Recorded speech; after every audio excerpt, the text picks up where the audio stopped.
اللہ الرحمن الرحیم۔ نبی کریم صلی اللہ علیہ وآلہ وسلم کا ارشاد ہے کہ رمضان المبارک کی ہر شب روز میں اللہ کے یہاں سے جہنم کے قیدی چھوڑے جاتے ہیں، اور ہر مسلمان کے لیے ہر شب روز میں ایک دعا قبول ہوتی ہے۔ فائدہ: بہت سی روایات میں روزے دار کی دعا کا قبول ہونا وارد ہوا ہے۔ بعض روایات میں آتا ہے کہ افطار کے وقت دعا قبول ہوتی ہے، مگر ہم لوگ اس وقت کھانے پر اس طرح گرتے ہیں کہ دعا مانگنے کی تو کہاں وسعت، خود افطار کی دعا بھی یاد نہیں رہتی۔ افطار کی مشہور دعا یہ ہے: اللہم لک صمت وبک آمنت وعلیک توکلت وعلی رزقک افطرت۔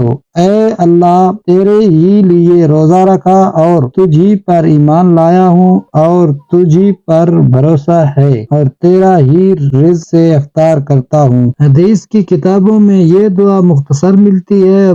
حضرت عبداللہ بن عمر بن عاص رضی اللہ عنہ افطار کے وقت یہ دعا کرتے تھے: اللہم انی اسألک برحمتک التی وسعت کل شیء ان تغفر لی۔ ترجمہ: اے اللہ، تیری اس رحمت کے صدقے جو ہر چیز کو شامل ہے، یہ مانگتا ہوں کہ تو میری مغفرت فرما دے۔ اگر آپ کو ہماری ویڈیو اچھی لگے تو سبسکرائب کریں، لائک کریں، شیئر کریں۔ ملتے ہیں نیکسٹ ویڈیو میں، تب تک کے لیے اللہ حافظ۔